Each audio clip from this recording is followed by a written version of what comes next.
इस क्वेश्चन में क्या बोल रहा है, the locus of the centre of circle which touches the circle x minus 1 का whole square plus x square equal to 1 externally, okay, and also touches x axis is. तो हमें locus निकालना है। तो लेट्स से जिस point का हम locus निकाल रहे हैं, राइट, सर्कल के सेंटर का, उसके कोऑर्डिनेट्स मैंने एज्यूम कर लिए h, k, right, h, k मैंने एज्यूम कर लिया। अब मेरे को दो कंडीशंस दी हुई हैं, एक तो एक्स एक्सिस को टच कर रहा है, दूसरा इस सर्कल को एक्सटर्नली टच कर रहा है। दोनों के हम डायग्राम देख लेते हैं। तो ये मेरे डायग्राम हो गए। ये कौन सा केस है, जब दो सर्कल एक्सटर्नली टच कर रहे हो। उस केस में मैं क्लियरली देख सकता हूँ दोनों के सेंटर का जो डिस्टेंस है c1 c2 वो किसके इक्वल होना चाहिए, r1 प्लस r2, दोनों की रेडियस के सम के। तो इस सर्कल का सेंटर कितना है, 0,1। अगर मैं लेट्स से c1 है, तो अगर मैं दोनों के सेंटर के बीच का डिस्टेंस निकालूं डिस्टेंस फॉर्मूला से, तो वो क्या आ जाएगा, under root of h minus 0 का whole square plus k minus 1 का होल स्क्वायर, राइट। अब ये किसके इक्वल होना चाहिए, दोनों की रेडियस के सम के। इसकी रेडियस है 1, दूसरे वाले की लेट से मैंने r एज्यूम कर ली, ओके, जिसका सेंटर मैंने h, k एज्यूम किया, उसकी रेडियस मैंने r एज्यूम कर ली। तो ये मेरे पास क्या आ गई, इक्वेशन 1 आ गई। नेक्स्ट इक्वेशन हम देखते हैं। नेक्स्ट इक्वेशन जो है मेरे को कहाँ से मिलेगी, देखो हमें बोल रहा है कि सर्कल जो है एक्स एक्सिस को टच कर रहा है, तो एक्स एक्सिस के ऊपर से भी टच कर सकता है, एक्स एक्सिस से नीचे से भी टच कर सकता है, राइट। और ये वाला डिस्टेंस क्या होगा, रेडियस, ये वाला डिस्टेंस भी क्या होगा, रेडियस। और एक्स एक्सिस से परपेंडिकुलर डिस्टेंस क्या होता है, वो तो वाई कोऑर्डिनेट होता है। तो जो सर्कल के सेंटर का वाई कोऑर्डिनेट है वो रेडियस के इक्वल हो जाएगा, राइट। तो मैं आर को क्या लिख सकता हूँ, देखो आर जो है रेडियस है तो वो हमेशा पॉजिटिव होगी, तो उसको मैं क्या लिख सकता हूँ, मॉडुलस के लिख सकता हूँ, राइट। के चाहे नेगेटिव हो चाहे पॉजिटिव हो, आर हमेशा पॉजिटिव आएगा, right. So r is equal to mod k, ये मेरी क्या आ गई, सेकंड इक्वेशन आ गई। तो यहाँ से अगर मैं आर इक्वल टू मोड के यहाँ पे सब्स्टिट्यूट कर दूँ तो मेरे पास क्या आ जाएगा, देखो h square plus k minus 1 का होल स्क्वायर, इस पूरे का under root is equal to 1 plus modulus k. अब क्या करना है, दोनों तरफ अगर मैं इक्वेशन को स्क्वायर कर दूँ तो यहाँ पे स्क्वायर करेंगे तो अंडर रूट हट जाएगा, तो h square plus k minus 1 का whole square is equal to 1 mod k, इस पूरे का स्क्वायर। अब इसको हम एक्सपेंड कर देंगे तो क्या आ जाएगा, एच स्क्वायर, यहाँ पे a माइनस बी के होल स्क्वायर का फॉर्मूला यूज़ करेंगे तो k square plus 1 minus 2k is equal to, यहाँ पे a प्लस बी के होल स्क्वायर का फॉर्मूला यूज़ करेंगे तो 1 प्लस मॉड के का whole square plus 2 times mod k, right. तो यहाँ से हम क्या कर सकते हैं, 1 और 1 कैंसिल, तो ये क्या आ जाएगा, h square plus k square minus 2k is equal to mod k का होल स्क्वायर तो के स्क्वायर के इक्वल होता है, तो k square plus 2 times mod के स्क्वायर से फिर से के स्क्वायर कैंसिल हो जाएगा, तो मेरे पास फाइनली क्या आ जाएगा, देखो एच स्क्वायर, इस माइनस 2k को मैं उधर ले जाऊंगा तो 2 times k plus 2 times mod k, right. This implies h square is equal to 2 times k plus mod k, right. ये मेरे पास आ गया। यहाँ से लेट से मैं दो केस बनाता हूँ, केस 1 कि के क्या हो, पॉजिटिव हो, और केस 2 कि के क्या हो, नेगेटिव हो। तो यहाँ से अगर मैं केस 1 लेता हूँ, के क्या है मेरा, पॉजिटिव है। के अगर पॉजिटिव है तो मोड के किसके इक्वल हो जाएगा, के इक्वल हो जाएगा। तो यहाँ से क्या आ जाएगा, h square is equal to 2 times k plus k, right. Mod k की जगह मैंने के रख दिया, तो यहाँ से क्या आ जाएगा, 2k प्लस के 2k टाइम्स 2 कितना हो जाएगा, 4k। सो यहाँ पे मेरे पास क्या आ जाएगा, h square is equal to 4k whenever k is greater than और इक्वल टू 0, ओके। यहाँ पे हम इक्वल टू का साइन लगा लेते हैं। नेक्स्ट इज के less than 0, okay. Next case क्या है मेरा, के लेस देन 0 का। के अगर लेस देन 0 है तो मोड के किसके इक्वल हो जाएगा, मोड के इक्वल टू माइनस के हो जाएगा। तो एच स्क्वायर कितना आ जाएगा, 2 टाइम्स के प्लस मॉड के की वैल्यू कितनी है, माइनस के है, राइट। तो यहाँ से क्या आ जाएगा, h square is equal to 0, this implies h is equal to 0, okay. तो यहाँ से मेरे पास क्या आ जाएगा, एच कितना आ जाएगा, 0 आ जाएगा अगर के क्या हो, लेस देन 0 हो, राइट। तो ये मेरे पास दो आंसर्स आ गए। तो यहाँ से अगर मैं एच को एक्स से रिप्लेस कर दूँ और के को वाई से रिप्लेस कर दूँ तो लोकस आ जाएगा। तो लोकस मेरे पास क्या आ जाएगा, x square is equal to 4 times y whenever y is greater than 0, okay. एक सेट ये हो जाएगा, इसका यूनियन ले लेंगे दूसरे सेट के साथ। सेकंड केस क्या है, एच जो है वो 0 रहेगा, ओके, और के कुछ भी हो सकता है। तो 0, वाई जैसे सेट्स होंगे कब, जब वाई जो होगा वो लेस देन 0 होगा, राइट। तो ये मेरा क्या आ गया, फाइनल आंसर आ गया, ओके। लोकस आ गया सेंटर का। अब हम ऑप्शंस मैच कर लेते हैं। सो ऑप्शन ए क्या हो जाएगा मेरा, करेक्ट हो जाएगा। Thank you. ओके, तो क्वेश्चन में गिवन है कि मेरे पास p कॉमा q जो है एक पॉइंट है, इस सर्किल की इक्वेशन गिवन है मेरे पास x square plus y square this is equal to p x plus q y पे। तो अब जो है यहाँ से मैं दो कॉर्ड्स ड्रॉ कर रहा हूँ, ठीक है। तो इन दोनों कॉर्ड्स को जो है एक्स एक्सिस बाइसेक्ट कर रहा है, यानी कि एक्स एक्सिस इन दोनों कॉर्ड्स को अलग इक्वल पार्ट्स में डिवाइड कर रहा है। तो लेट से ये वाला पॉइंट ए है, ओके, और इसके कोऑर्डिनेट्स मान लेते हैं कि x1 कॉमा y1 है, ठीक है। तो अब अगर x एक्सिस बाइसेक्ट कर रहा है तो लेट से कि h कॉमा 0 पे बाइसेक्ट कर रहा है, ओके। तो यहाँ से मैं कह सकता हूँ कि h is equal to x1 plus p by 2 और 0 is equal to y1 plus q by 2, okay. तो फिर इससे क्या आएगा कि x1 is equal to 2h minus p और y1 यहाँ से आ जाता है मेरा माइनस ऑफ q।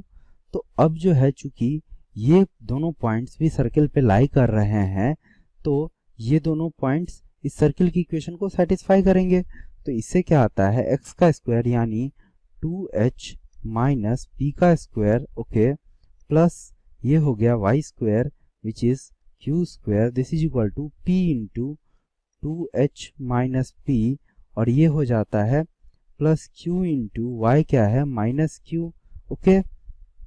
तो फिर इसे अगर मैं ओपन कर दूं तो ये आ जाता है basically 4h square plus p square minus 4hp और ये हो गया q square this is equal to 2hp minus p square और ये है बेसिकली मेरे पास माइनस ऑफ q स्क्वायर।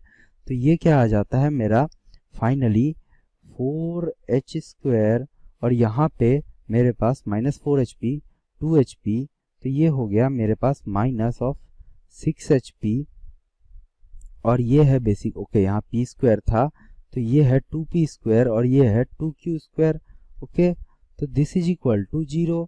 तो अब क्वेश्चन में मुझे पता है कि ये जो है h की दो वैल्यूज आएंगी, क्योंकि एक इस कॉर्ड के लिए आएगा और एक इस कॉर्ड के लिए आएगा।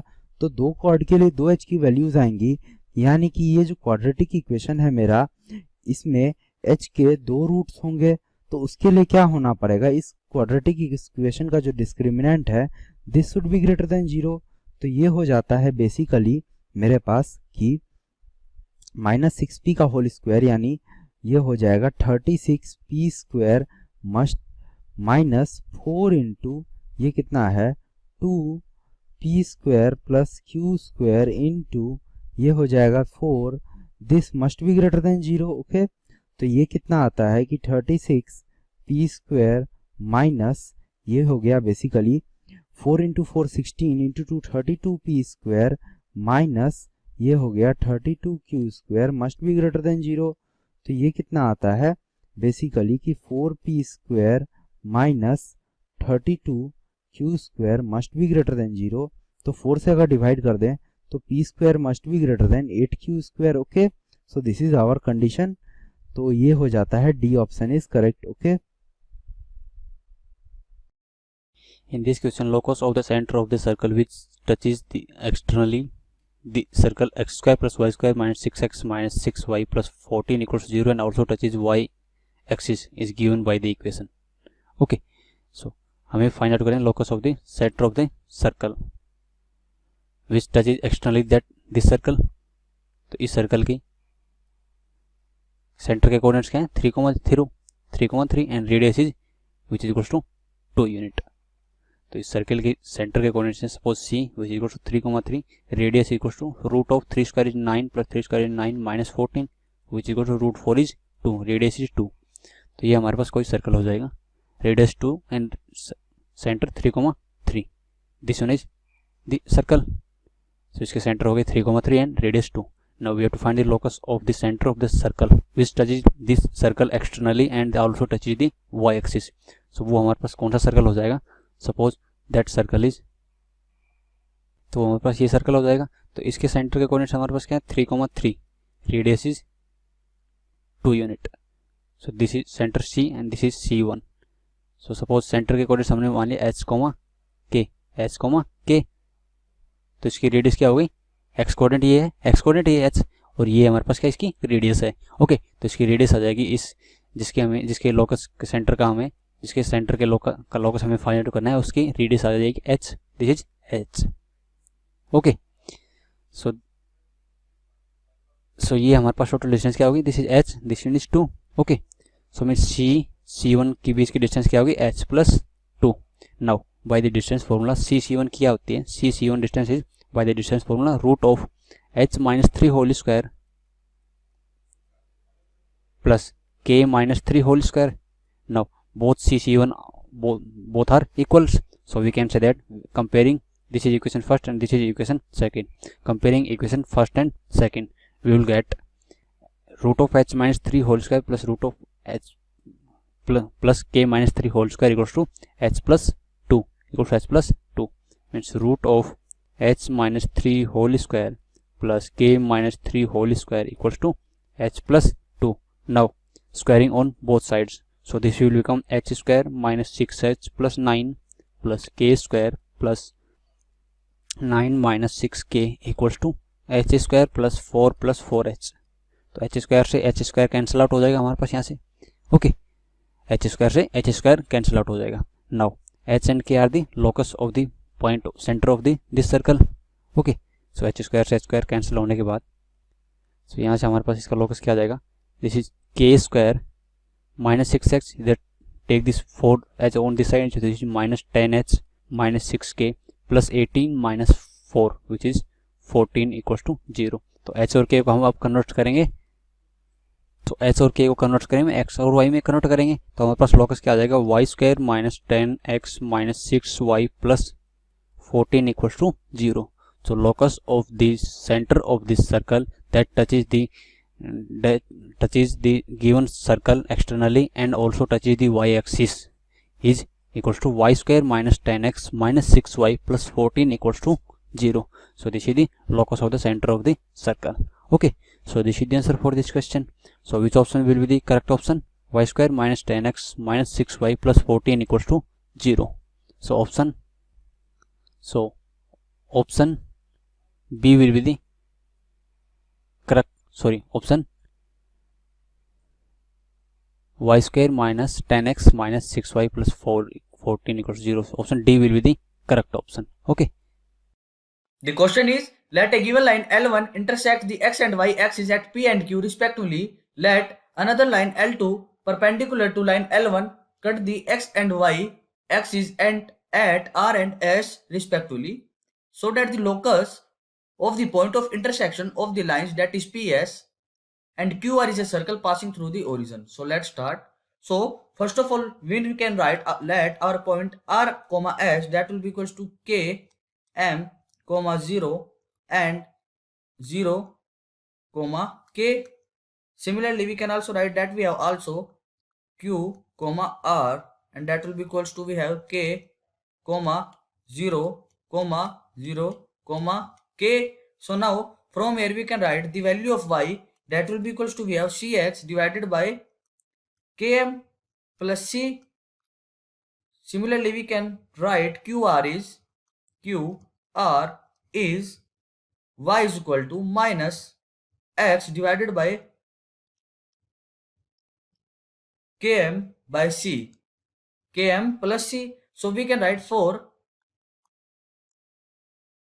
PS and QR equations, we can write it will be equals to K, that we have equals to Cy divided by Mx plus C, and another that will be equals to, finally we have Cx, that will be divided by Cm minus My. So now from here we can write, after cross multiplying, it will be equals to Cm into Cm minus My, that will be equals to Cx into Mx plus C. It gives us, after solving it, it gives us y into Cm minus My, that will be equals to x into mx plus c. And now from here we can write the value of m x square plus my square, that will be equals to my square, that will be equals to, we have plus c x plus minus mc y, that will be equals to 0. Finally we get an equation that is x square plus y square plus c by m into x minus cy, that will be equals to 0. Is the equation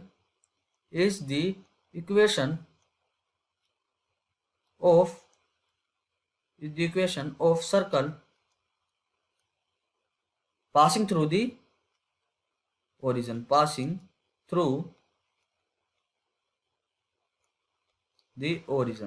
So this will be our required equation, or we can say our final solution. Thank you.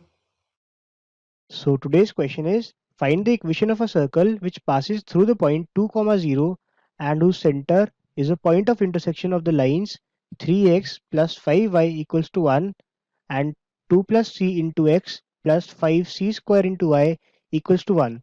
Their limit of c tends to 1. So first we'll try to find the center of the circle. So for solving these lines, we'll multiply the first equation by c square. So the equation becomes 3c square x plus 5c square y equals to c square.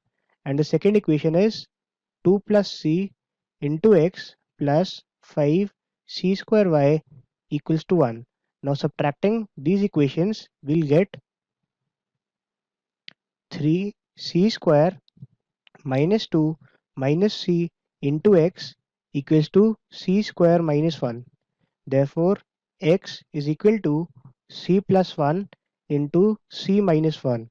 Now factorizing the denominator, we get 3c square minus 3c minus 2c minus 2. So this finally gives us c minus 1 into c plus 1 divided by c minus 1 into 3c plus 2. Now c minus 1 gets cancelled out, and since we know that c tends to 1, therefore the final value of x would become x equals to 2 upon 5. Now using the value of x 2 upon 5 in the first equation, we'll get y equals to minus 1 upon 25. Therefore we get the center of the circle, which is c 2 comma 5 2 upon 5 comma minus 1 upon 25. So we can form an equation of a circle with the center this. So we get x square plus y square minus of 4 upon 5 into x plus 2 upon 25 into y plus a constant k equals to 0. Now we know that this circle passes through the point 2, 0, so it must satisfy the equation. So using 2, 0, we get 4 minus 8 upon 5 plus k equals to 0. So k from here is equal to minus 12 upon 5.